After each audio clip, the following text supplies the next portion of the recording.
안녕하세요. 대치동 빅마우스입니다. 이번 시간에 정말 꿀팁 중에 꿀팁 알려드리겠습니다. 정말로 이건 영업 비밀인데, 우리 구독자님들을 위해서. 그래서 혹시나 구독자님들이 아니신 분들이 있다면 구독과 좋아요 한 번만 부탁드립니다. 자, 시작해 보겠습니다. 일단 모의 지원 같은 경우에는 눈치 게임이 진짜 중요해요. 이 눈치 게임에 대한 전략을 수립하지 못한다면 모의 지원의 의미가 그닥 없어요. 그래서 보통 이제 우리가 도둑놈 심보라고 생각하기 쉽지만 내가 받은 점수로 안 되는 대학에 들어가는 게 목표인 거죠, 사실. 그게 좋은 거죠. 그래서 보통은 여러분들께서 장학금 받고 들어가시면 안 됩니다.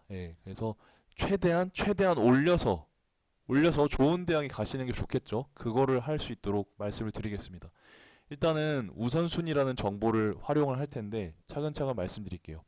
일단 여러분들 주의사항이 있습니다. 모의 지원 같은 경우는 반복적으로 좀 해주시기를 부탁드립니다. 왜냐하면 이게 초반의 경우에는 데이터가 별로 없어서 합격 컷이 대부분 낮아요. 낮아서 초반에 이제 모의 지원을 해본 경우에 본인 이제 합격하겠다라고 이제 감각을 받는 친구들이 있는데 초반에는 합격 컷이 대부분 낮기 때문에 시간이 좀 지난 다음에 다시 지원해 보면 불합격이 뜨는 경우도 많아요. 그래서 반드시 매일매일 매일매일 귀찮다면 이틀에 한 번씩 정도는 모의 지원을 해보시고 이에 맞춰서 흐름을 파악하시고 전략을 수정하셔야 합니다. 보통 점점 올라가는 경우가 많아요. 그리고 칸수만 딱 보지 마시고 얘네들이 얘기해주는 분석 결과를 꼭 보시고 전략을 세우셔야 합니다. 자, 그 다음에 두 번째로 자, 진학사 탭에 보시면 성적 분포도라는 데이터가 나옵니다. 지금 학부모님들이 많이 보시잖아요. 컴퓨터와 친하지 않으신 분들이 많으실 텐데 그때 되면 다 하시게 됩니다. 그러니까 지금 너무 거부감을 느끼지 마시고 한번 쭉 같이 와보시면 좋겠습니다. 일단은 진학사 탭에 보시면 성적 분포도가 있는데 성적 분포도가 대충 이렇게 생겼거든요. 그럼 예를 들어서 내 위치가 지금 여기에요. 여기고 자, 여긴데 뒤에 있는 애들은 볼 필요가 없겠죠. 내가 앞에 있으니까. 우리가 이제 관심 있게 봐야 되는 대상은 누구예요? 우리 경쟁자들. 우리 앞에 있는 놈들. 그쵸? 얘네들을 잘 파악해가지고 허점을 찔러야 되겠죠. 그래서 여러분들 앞에 있는 사람들의 데이터를 분석하시면 됩니다. 보통 요 점을 누르시면 점수가 나와요. 얘네들의 점수대가 세세하게 나옵니다.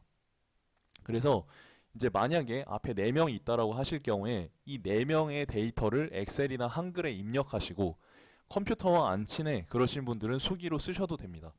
그래서 이걸 하루 이틀 정도마다 업데이트를 해 놓으시면 좋아요. 그래서 내 앞에 있는 애들이 대충 어느 정도 성적대인가만 보셔도 여기까지만 보셔도 성공이에요. 요까지만 보시고 정식 컨설팅 가셔도 본전 뽑습니다. 근데 요까지 안 하고 컨설팅 가시면 내신 돈의 절반 정도 값어치밖에는 못한다고 보시면 돼요. 자, 계속 해보면 어쨌든 그 후에 진짜 중요한 건 자, 여기서부터 진짜 시작입니다. 진짜 중요한 건 모의 지원 리포트라는 탭이 있어요. 여기로 가셔야 돼요. 이거를 왜 가셔야 되냐? 이 경쟁자들이 지금 방금 전에 성적 분포도 요 탭에서는 경쟁자들이 어떤 점수대를 받았는지 그 점수대만 나와 있었죠. 그런데 점수대를 넘어서 가지고 얘네들이 대충 어느 대학에 지원했는지 가나 다군의 어느 대학에 지원했는지를 알 수 있다면 정말로 그 허점을 찌를 수가 있게 돼요. 실제적으로다가. 그래서 보시게 되면 모의 지원 리포트 탭으로 가셔서 이 경쟁자들 점수 아까 정리해 놓으셨죠. 이 점수대를 가진 사람을 찾으시는 거예요. 모의 지원 리포트에 이 성적 분포도에 있었던 얘네들의 데이터가 똑같이 있거든요. 얘네들하고 일치하는 점수를 찾으시면 됩니다. 찾으시면 돼요. 자, 그러면 왜 이 짓을 하느냐? 당연히 이 경쟁자가 빠질지 아니면 남아있을지 보기 위해서 하는 겁니다. 자, 모의 지원 리포트를 가는 이유는 얘네들이 지원한 대학이 어떤 대학인지 그것도 나와 있고 또 얘네들이 설정한 우선순위를 볼 수가 있어요. 우선순위를 볼 수가 있어요. 기가 막히지 않습니까? 자, 그래서 예를 들어 드리면 성적 분포도상에 자, 가상의 A의 점수 정보를 토대로 이 정보와 일치하는 사람을 자, 성적 분포도에서 보셨던 점수와 일치하는 사람을 모의 지원 리포트죠. 리포트에서 찾으시라는 거예요. 딱 해당 점수를 클릭 딱 하시면 대박 정보가 나와요. 자, 바로 뭐냐면 A가 지원하려는 대학에 뭐가 나와? 우선순위가 나와요. 우선순위가. 자, 여기 괄호 안에 숫자 보이시죠? 요게 우선순위예요. 1이 뭡니까? 가장 높은 거. 2가 뭡니까? 그 다음. 3이 뭡니까? 제일 하순위. 자, 그러면 딱 보세요. 자, 서울대 의예과가 붙었어. 그럼 고대 의예 가요? 안 가지. 가톨릭대 의예 가요? 안 가죠. 만약에 내가 가톨릭대 의예과가 관심이 있어. 자, 그런데 앞에 있는 경쟁자들이 다 이런 식으로 지원을 해놨어요. 그러면 가톨릭대 의예과 같은 경우를 눈여겨보고 있다가 경쟁률이나 이런 데이터를 참고로 해서 지원을 하시면 전략적으로 지원이 가능하다라는 거예요. 예. 자, 근데 만약에 내가 서울대 의예과를 가려고 하는데 내 앞에 있는 애들이 다 서울대 의예과를 1순위로 써놨네? 이런 경우는 어떻게 해요?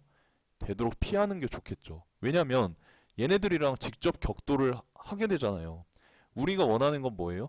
직접 격돌을 피해서 우리 성적으로 갈 수 있는 최대한 높은 대학을 가는 게 목표죠.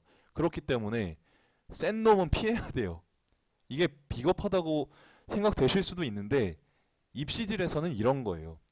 우리가 수능 때 수능 시험을 볼 때는 뭡니까? 나보다 잘하는 놈보다 내가 더 잘해야지. 이런 마인드로 접근을 하셔야 되는 게 수능 시험이라면.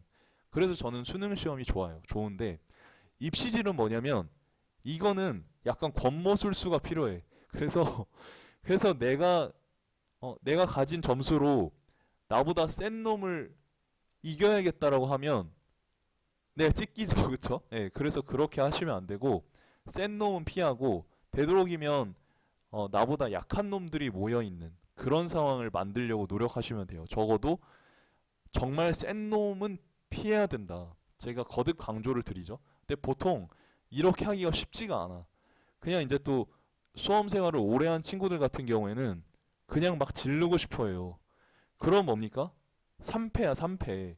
우리의 목표는 뭐다? 1승 1무 1패다. 이 정도면 충분해요. 다음 영상에서 제가 이제 입시 전략의 그 여러 조합을 말씀드릴 텐데 일단 기본적으로는 1승 1무 1패 정도 뜨는 게 제일 좋아요. 3승을 하면 좋겠죠. 좋겠지만은 적어도 1승만 하면 된다. 그래서 이런 느낌으로 지원을 해주시면 되고 우선순위란 건 이렇게 이제 활용을 하시면 돼요.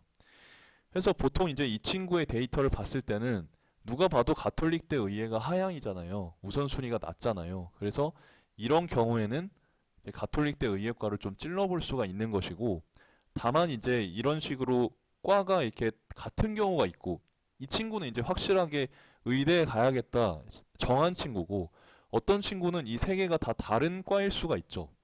이런 경우에는 과의 특성을 확인하셔야 돼요. 인기도를 확인하셔야 돼요. 근데 이과 친구들의 경우에는 뭐 화공, 기계, 뭐 이런 쪽은 컴공 이런 쪽은 인기가 좀 높을 거예요. 올해는 작년엔 컴공 쪽이 좀 빵꾸가 났긴 했는데 올해는 원래는 한 해가 이제 빵꾸가 나면 그 다음에는 좀 높거든요. 몰리니까. 그래서 그런 것들을 고려하셔가지고 과 특성도 같이 보시고 계산을 해주셔야 돼요. 그러니까 보시면 기본적으로 이제 뭐 어떤 학원에 상담을 보러 갔어. 여러분 자녀나 여러분들께서 부모님들께서 상담을 보러 가시면 어때요? 원장님이 엄근진, 엄격 근엄 진지한 표정으로 종이 배치표를 딱 펼치셔요. 그래서 자녀의 점수를 한번 말해보세요. 듣더니 표정이 심각해. 그러다가 자녀분은 이 배치표상의 점수를 봤을 때 원하시는 대학은 절대 힘들 것 같습니다. 이런 말씀을 딱 하셔요. 그럼 그 말을 듣는 우리 부모님과 수험생 어때요? 억장이 무너지는 것 같죠. 그러지 않으셔도 돼. 배치표상의 정보는 제가 앞서 말씀드렸다시피 이거는 이전의 데이터예요. 살아있는 데이터가 아니고 살아 꿈틀거리는 게 아니고 죽어있는 거예요. 그래서 이런 말에 너무 기죽지 마시고 여러분들께서 이 모의 지원 사이트라던가 제가 앞서 말씀드렸던 고속성장 분석기라던가 아니면 다른 사이트들 조합을 활용하셔가지고 물론 이렇게 자세하고 뭔가 실제적인 데이터를 주는 건 진학사가 제일 낫지만 아무래도 이제 다른 사이트 같은 경우도 표본 집단이 크면 클수록 유리하거든요. 그런 것들을 종합적으로 확인하시면 정말 살아 꿈틀거리는 데이터들을 활용하셔서 이게 이제 단순 점수나 이런 것만으로 보면 안 되는 게 인간은 생각하는 생물이잖아요. 얘네들이 무슨 생각을 할지 모른다니까요. 오죽하면 뭐 10길 물속은 알아도 한 길 사람 속은 모른다 했겠어요.